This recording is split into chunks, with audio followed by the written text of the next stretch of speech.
গণঅভ্যুত্থানের পরে আমাদের প্রত্যাশা যে দেশটাকে আমরা নতুন করে গড়ব, একটা বৈষম্যহীন ইনসাফের ভিত্তিতে, সম্প্রীতির ভিত্তিতে আমরা এই বাংলাদেশটাকে গড়ে তুলব, চাঁদাবাজি সন্ত্রাস মুক্ত একটা দেশ হবে। এই লক্ষ্যে এই গণঅভ্যুত্থানে যারা যে সকল তরুণরা আমরা নেতৃত্ব দিয়েছিলাম, তারা মিলে এই নতুন রাজনৈতিক দল জাতীয় নাগরিক পার্টি, যেই পার্টি আপনার কথা বলতে চায়, সাধারণ জনগণের কথা বলতে চায়, অন্যায়ের বিরুদ্ধে, জুলুমের বিরুদ্ধে, ইনসাফের পক্ষে রাজনীতি করতে চায়। প্রিয় আটোয়ারী উপজেলার বাসিন্দাগণ, আপনাদের এলাকার গর্ব সার্জিস আলম, তিনি এখন শুধু আটোয়ারী নয়, তিনি এখন কেবল পঞ্চগড়ের নয়, তিনি পুরো বাংলাদেশের নেতা হয়ে উঠেছে। পুরো বাংলাদেশের মানুষের জন্য তিনি কথা বলছেন, লড়াই করছেন। এবং আমরা জাতীয় নাগরিক পার্টি সার্জিস আলমের উপরে একটি গুরুত্বপূর্ণ দায়িত্ব দেওয়া আছে যে পুরো উত্তরাঞ্চলকে উনি সংগঠিত করবেন। আপনারা জানেন যে উত্তরাঞ্চলের মানুষ, উত্তরবঙ্গের মানুষ নানা বৈষম্য এবং অবহেলার শিকার বাংলাদেশে দীর্ঘদিন ধরে।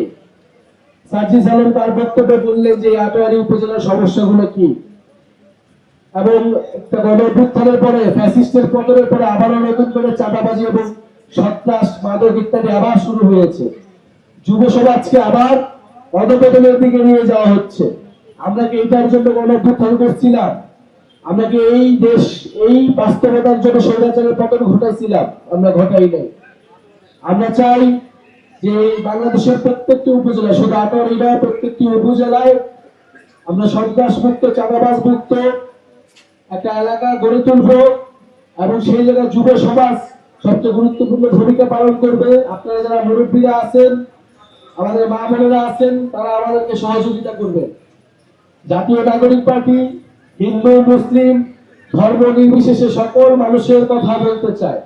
আমরা বিগত আমলে দেখছি যে আমাদের হিন্দু ধর্মে, আমাদের সনাতন ধর্মের ভাই বোনেরা অনেক নির্যাতিত হয়েছে, তাদের জমি দখল করা হয়েছে। আওয়ামী লীগ বারবার বলছে তারা অসাম্প্রদায়িক, কিন্তু তারা কখনো সনাতন ধর্মের মানুষের সাথে ইনসাফ করে নাই, করছে করে নাই। তারা বারবার জমি দখলের শিকার হয়েছে, কোনো বিচার পায় নাই। আমরা চাই এই নতুন বাংলাদেশে তারা ইনসাফের ভিত্তিতে, সম্প্রীতির ভিত্তিতে আমরা একসাথে এই বাংলাদেশে বাংলাদেশী হিসেবে, নাগরিক হিসেবে সকল সুযোগ সুবিধা পাবো। আরেকটি কথা বলতে চাই যে আপনারা দেখছেন যে এই যে হাসিনা সরকার, হাসিনা সে নিজে তার দলের নেতা কর্মীদের পালায় গেছে দেশ থেকে। তার পরিবার এবং যারা লুটপাট করছে, একটা দলের মধ্যে কিছু মানুষ লুটপাট করে অনেক বেশি বড়লোক হয়ে গেছে, অনেক বেশি জুলুমবাজ হয়ে গেছে, তারাই কিন্তু আজকে দেশ থেকে চলে গেছে। তাদের সকল নেতা কর্মীকে তারা বিপদে ফেলায় দেশ থেকে চলে গেছে। এইটা কোনো দলের নেতা হইতে পারে না। বাংলাদেশে এই যে গুটি কয়েক মানুষ স্বৈরাচার তৈরি করছে, ফ্যাসিস্টবাদ তৈরি করছে, এরাই সকল সম্পত্তির মালিক হয়েছে।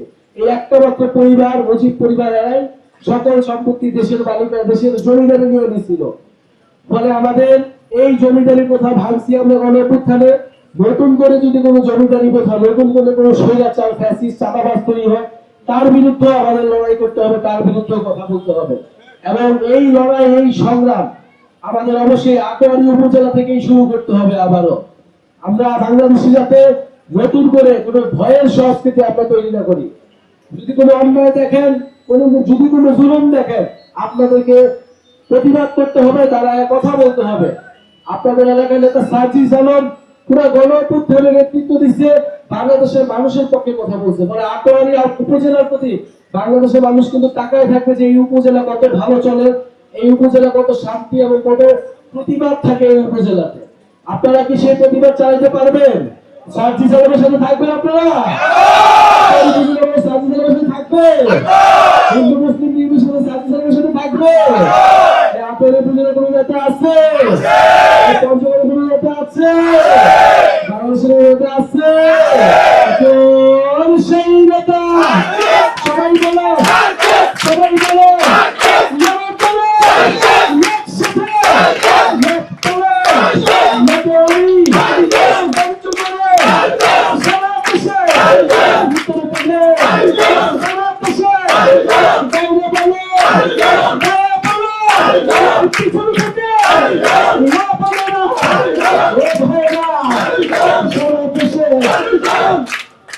বন্ধুগণ, আমরা আজকে এই পথসভা থেকে আটোয়ারি উপজেলার যেই সুন্দর একটি কার্যালয় দেওয়া হয়েছে, আমরা এটা শুভ উদ্বোধন ঘোষণা করছি।